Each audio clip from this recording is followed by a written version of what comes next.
प्रिय विद्यार्थियों, viewers, Urmila Yadav Hindi classes में आपका हार्दिक स्वागत है। आज की इस कड़ी में हम हिंदी साहित्य के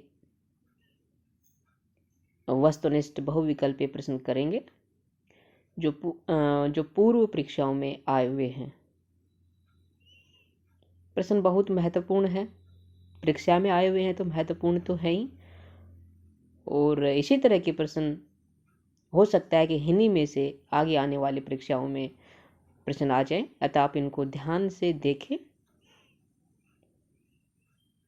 और हल करने का प्रयास करें। मेरे बताने से पहले ही कोशिश करें कि आप यदि पता है तो प्रश्न का उत्तर दें।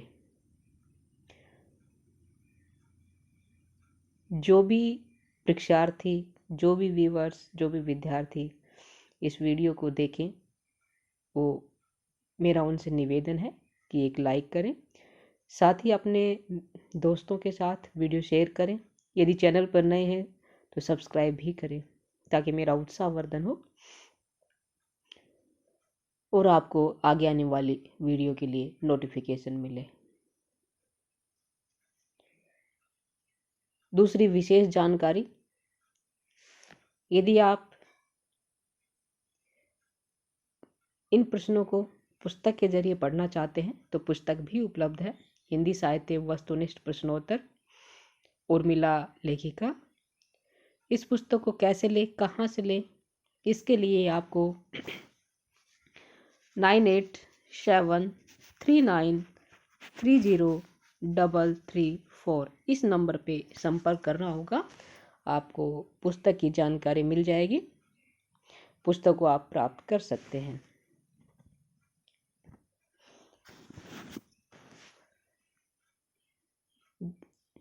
इन प्रश्नों को हम हल करेंगे। यदि पहले के प्रश्न भी आप देखना चाहते हैं, पढ़ना चाहते हैं, तो उनका लिंक आपको इस वीडियो के डिस्क्रिप्शन बॉक्स में मिल जाएगा। लिंक पे क्लिक करके आप पहले के प्रश्नों को प्राप्त कर सकते हैं। आज हमारा प्रश्न नंबर 21 है, 1 से 20 हो चुके हैं, उनको आप डिस्क्रिप्शन बॉक्स में दिए हुए लिंक से देख सकते हैं। चलिए अब आज का कार्यक्रम शुरू करते हैं। लाइक अवश्य कीजिएगा। पहला प्रश्न आ रहा है, यानी कि प्रश्न नंबर 21 आज की कड़ी का पहला प्रश्न है। कर्मनाशा की हार किसका कहानी संग्रह है? 4 विकल्प हैं, कौन सा विकल्प सही है बताएंगे? ख विकल्प सही है, शिव प्रसाद सिंह। कर्मनाशा की हार ये शिव प्रसाद सिंह का कहानी संग्रह है। अगला प्रश्न आता है, राम वृक्ष बेनीपुरी का नाटक है। 4 नाटक, इनमें से कौन सा नाटक राम वृक्ष बेनीपुरी का है हमें बताना है। कोणार्क, अग्निशिखा, अम्बपाली और अंधा कुआं।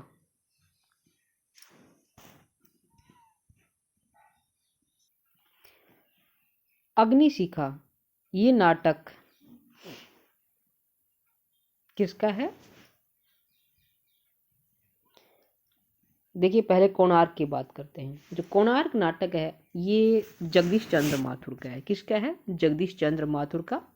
जगदीश चंद्र माथुर जी ने इसे 1951 में लिखा था, ठीक है, जो कि उड़ीसा के कोणार्क मंदिर पर आधारित है।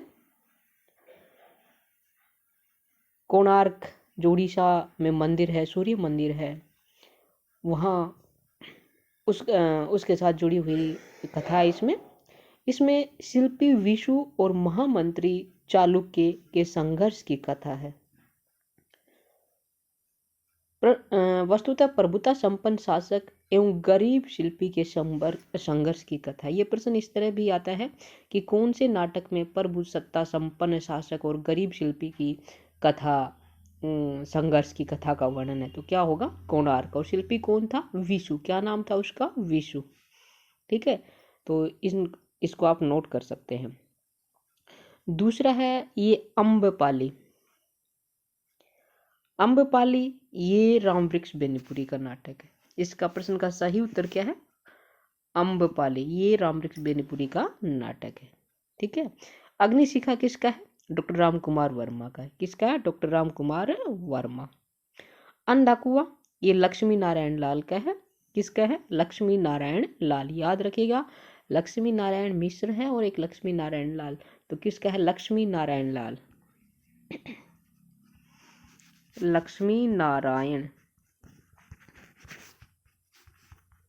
लाल का है अंधा कुआं। ठीक है, तो मैंने चारों के विषय में आपको बता दिया है, लिख लीजिएगा, नोट कर लीजिएगा। और इसका सही उत्तर क्या हुआ? अम्बपाली रामवृक्ष बेनीपुरी। अब आगे बढ़ते हैं। शारदिया गद्य काव्य कृति के रचनाकार कौन है? शारदिया दिनेश नंदिनी डालमिया या सुमन राजे या महादेवी वर्मा या मेहरुमनिशा परवेज? शारदिया गद्य काव्य कृति, याद रखिएगा, शारदिया गद्य काव्य कृति है।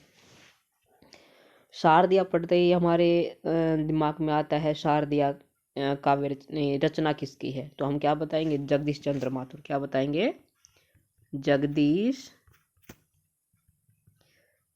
चंद्र माथुर, जो कि गलत है।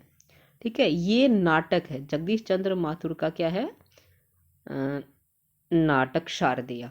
और यहाँ पूछा गद्य काव्य कृति कौन सी, गद्य रचना पूछी है।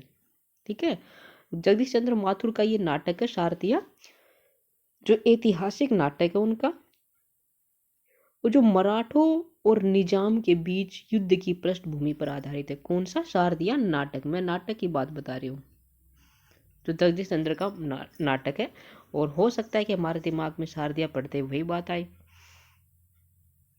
ठीक है, हमें क्या देखना है यहाँ पे? गद्य काव्य कृति। किसकी गद्य काव्य कृति है ये? दिनेश नंदिनी डालमिया। शारदिया जो गद्य काव्य कृति है वो दिनेश नंदिनी डालमिया की है। और अगर बात नाटक की हो तब हम क्या बताएंगे? जगदीश चंद्र माथुर। जैनेन्द्र कुमार रचित कहानी नहीं है, बताना है कि कौन सी कहानी जैनेन्द्र जी ने नहीं लिखी। फांसी, नीलम देश की राजकन्या, पाजे, अम्रवल्ली, कौन सी नहीं है?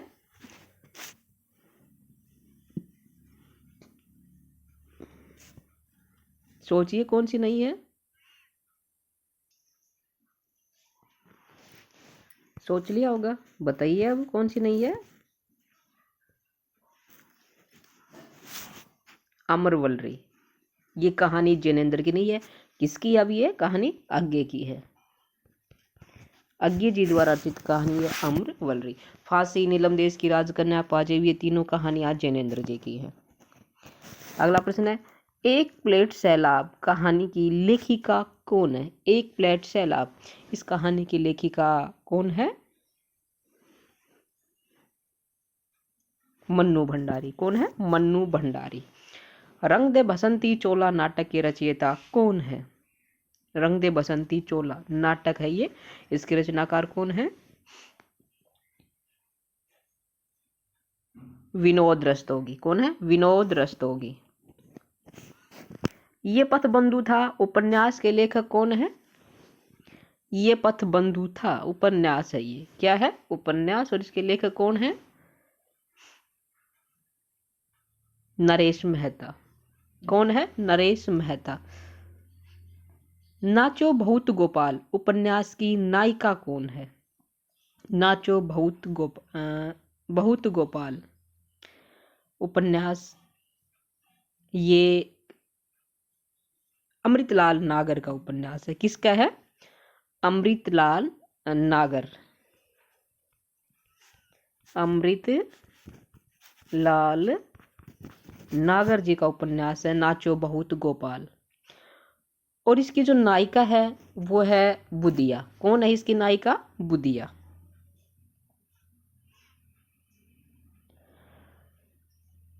अगला प्रश्न आता है,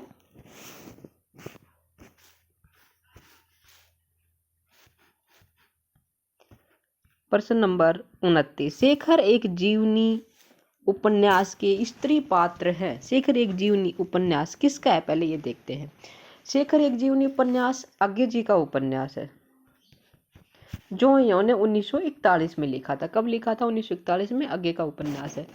और इसके स्त्री पात्र कौन से हैं ये बताना है। कौन कौन से हैं बताएंगे आप? शशि और सरस्वती। शशि और सरस्वती इस उपन्यास की स्त्री पात्र है। भारत विभाजन पर आधारित उपन्यास नहीं है। कौन सा उपन्यास जो भारत विभाजन पर आधारित नहीं, ये बताना है। झूठा सच, तमस, सीधी सच्ची बातें, आधा गांव। देखिए झूठा सच यशपाल का उपन्यास है, विभाजन पर आधारित है। यशपाल जी ने इसे 1958 में लिखा था, 1958 में लिखा था। विभाजन पर आधारित है ये यशपाल जी का उपन्यास। तमस ये भीष्म साहनी का है। तमस किसका है? भीष्म साहनी। तमस भीष्म साहनी, भीष्म साहनी, ठीक है। भीष्म साहनी जी ने ये 1974 में लिखा था, 1974 में लिखा था। और इस पर, इसी उपन्यास पर 1986 में फिल्म भी बन चुकी है तमस पर। आधा गांव ये राही मासूम रजा का उपन्यास है। किसका? आधा गांव राही मासूम रजा, राही मासूम रजा का है उपन्यास है, जो इन्होंने 1966 में लिखा था, ठीक है। और इस उपन्यास में उत्तर प्रदेश के गंगोली गांव की कहानी है। कौन सा गांव है? गंगोली गांव। ये प्रश्न बहुत बार आता है कि कौन से उपन्यास में गंगोली गांव की कहानी है, या फिर आधा गांव उपन्यास में किस गांव की कहानी है? तो उत्तर प्रदेश के गंगोली गांव की कहानी है। अंतिम में बचा है सीधी सच्ची बातें। ये उपन्यास भारत विभाजन पर आधारित नहीं है। ये भगवती चरण वर्मा का उपन्यास है। किसका उपन्यास है? भगवती चरण वर्मा। ये विभाजन पर आधारित उपन्यास नहीं है। सीधी सच्ची बातें, भगवती चरण वर्मा, ठीक है। इस प्रश्न को मैंने अच्छे से विस्तृत रूप से खोल के बताया, इसकी व्याख्या की है। उम्मीद करती हूँ आपको ये अच्छा लगा होगा तरीका।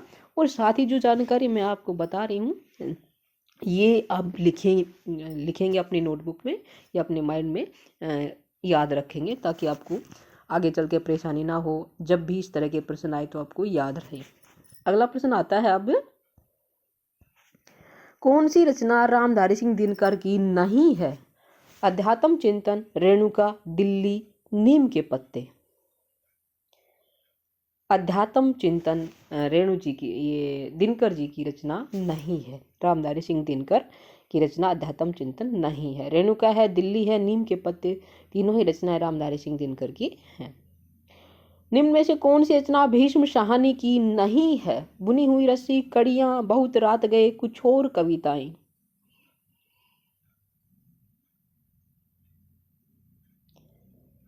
देखिए भीष्म साहनी की नहीं है।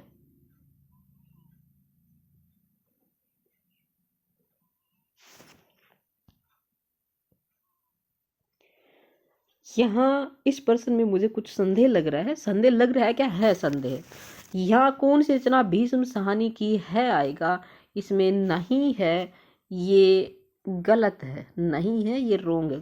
कौन सी रचना भीष्म साहनी की है? क्योंकि बुनी हुई रस्सी ये तो भीष्म साहनी की नहीं है, ये भवानी प्रसाद मिश्र की है। बुनी हुई रस्सी किसकी है? भवानी प्रसाद मिश्र, भवानी प्रसाद मिश्र की बुनी हुई रस्सी।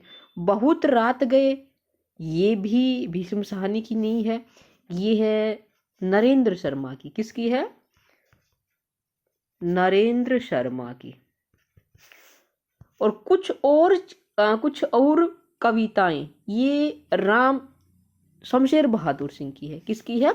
शमशेर बहादुर सिंह, शमशेर बहादुर सिंह की है, ठीक है। तो ये तीनों रचनाएं अलग अलग हो गई हैं, अलग अलग लेखकों की, कवियों की हो गई हैं। अब कड़ियां ये भीष्म साहनी की। कड़ियां किसकी है? भीष्म साहनी की। तो इस तरह से ये प्रश्न इस तरह है कि निम्न में से कौन सी रचना भीष्म साहनी की है? नहीं है, ये गलत है। कौन सी भीष्म साहनी की है? कड़ियां है। बुनी हुई रस्सी भवानी प्रसाद मिश्र की है। बहुत रात गए नरेंद्र शर्मा की है। और कुछ और कविताएं ये शमशेर बहादुर सिंह की है, ठीक है। मैंने चारों के विषय में बता दिया है, आप लिख लेंगे इनको। कड़ियां भीष्म साहनी। अगला प्रश्न आता है,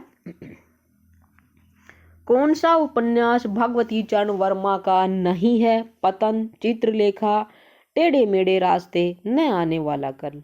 सोचिए कौन सा नहीं है भगवती चरण वर्मा का। शायद इस प्रश्न का उत्तर आपको अवश्य पता है। मैं इंतजार कर रही हूँ, आप अवश्य लिखेंगे कमेंट बॉक्स में अपना उत्तर लिखिए। पतन, चित्रलेखा, टेढ़े मेढ़े रास्ते, न आने वाला कल, कौन सा नहीं है भगवती चरण वर्मा का उपन्यास? क्या है ये सभी उपन्यास है? पतन भी उपन्यास है, चित्रलेखा भी उपन्यास है, टेढ़े मेढ़े रास्ते भी उपन्यास है और न आने वाला कल भी उपन्यास है। अब कौन सा किसका है ये देखना है हमें।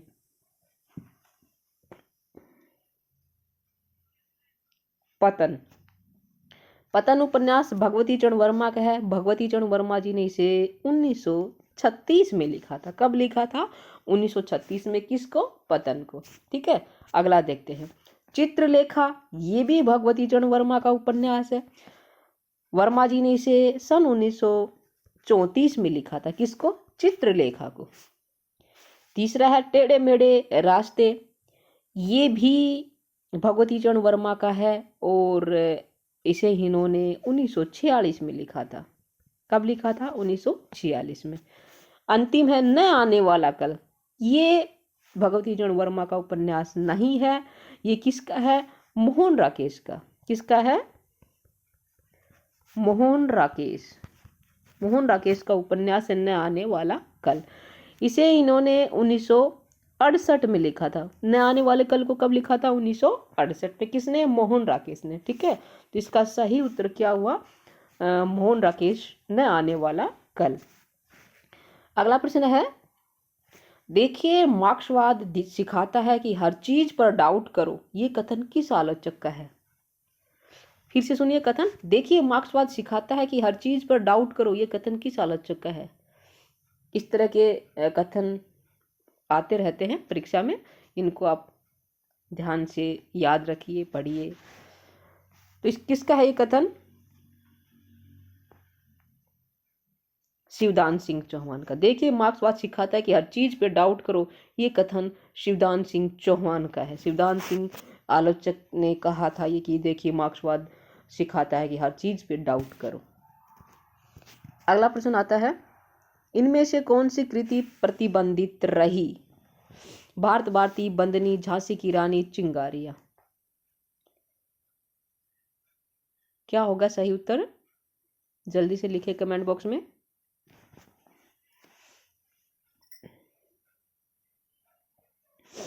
भारत भारती और चिंगारियां दोनों ही रचनाएं अंग्रेज सरकार ने प्रतिबंधित कर दी थी।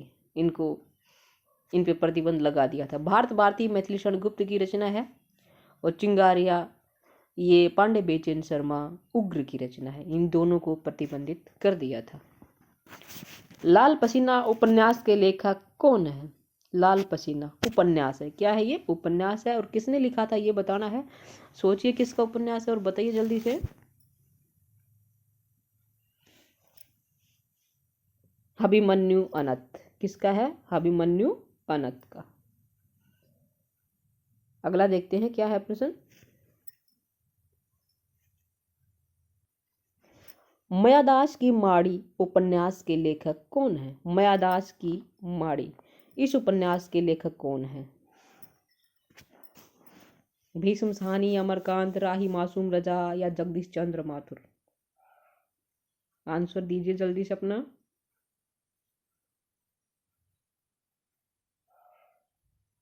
मायादास की माड़ी भीष्म साहनी। किसका है? भीष्म साहनी का है।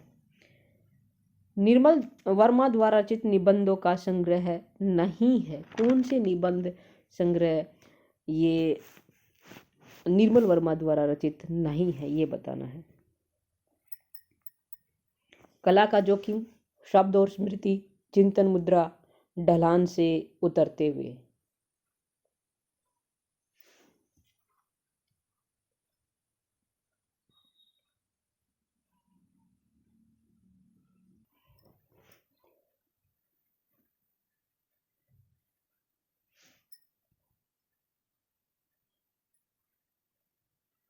कौन सा होगा इसमें? कला का जोखिम निर्मल वर्मा का है ये। शब्द और स्मृति ये भी है। ढलान से उतरते हुए ये भी निर्मल वर्मा का है। चिंतन मुद्रा ये निर्मल वर्मा का नहीं है। सही उत्तर क्या होगा? चिंतन मुद्रा किसका है? विष्णुकांत शास्त्री का। विष्णुकांत शास्त्री। चिंतन मुद्रा ये निबंध संग्रह विष्णुकांत शास्त्री का लिखा हुआ है। अगला प्रश्न आता है, कुछ पते कुछ चिट्ठियां इनमें से किस रचनाकार की रचनाएं हैं? कुछ पते कुछ चिट्ठियां, कौन है इसके रचनाकार? रघुवीर सहाय हैं, रामदरस मिश्र हैं, या सर्वेश्वर दयाल सक्सेना, या फिर धूमिल? कुछ पते कुछ चिट्ठियां, रामदरस मिश्र। कौन है? रामदरस मिश्र। अगला प्रश्न देखते हैं,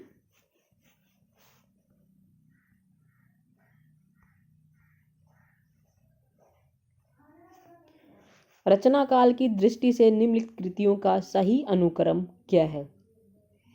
मृगावती, पद्मावती, चित्रावली, इंद्रावती ये रचनाएं हैं। सारी रचनाएं प्रेमाख्यानक परंपरा से संबंधित है। अवधी भाषा की रचनाएं किसकी है? अवधी भाषा की रचनाएं हैं। ठीक है।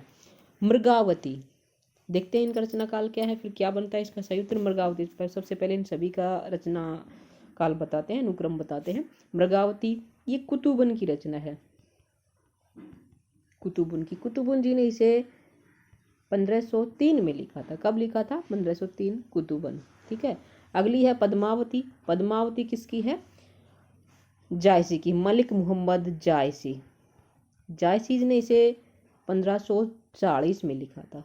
ठीक है, 1540 जायसी। अगला है चित्रावली, ये उस्मान की है। किसकी है? उस्मान की रचना है। उस्मान ने इसे 1613 में लिखा था। कब लिखा था? 1613 में। फिर है अंतिम इस कड़ी की इंद्रावती, ये नूर मोहम्मद की। किसकी है? नूर मोहम्मद की रचना है। नूर मोहम्मद ने इसे 1744 में लिखा था। कब लिखा था? 1744। इस तरह कौन सा विकल्प सही हुआ? ये क्या विकल्प ही सही हुआ। मृगावती 1503, पद्मावती 1540, चित्रावली 1613 और इंद्रावती 1744। एक बार फिर से सारे सन लिख देती हूँ। 1503, 1540, 1613 और 1744। ठीक है। तो क्या विकल्प इस प्रश्न का सही उत्तर हुआ? किसने लिखी थी ये भी बता दिया है। उम्मीद करती हूँ सभी प्रश्न आपको बहुत अच्छे लगे होंगे। अच्छे लगे ना लगे, परीक्षा में आए हुए हैं, इनको हमें याद करना ही है। हो सकता है यही प्रश्न आपके आने वाले परीक्षा में आ जाए, तो इनको अच्छे से याद कीजिएगा। आगे की कड़ी में आगे के प्रश्न आएंगे, तब तक आप बने रहिए और उर्मिला यादव हिंदी क्लासेस देखते रहें। लाइक करें, शेयर करें, चैनल पर नए तो सब्सक्राइब करें। फिर मिलेंगे अगले प्रश्नों के साथ अगली कड़ी में। तब तक आप इन प्रश्नों को याद करें, पढ़ें।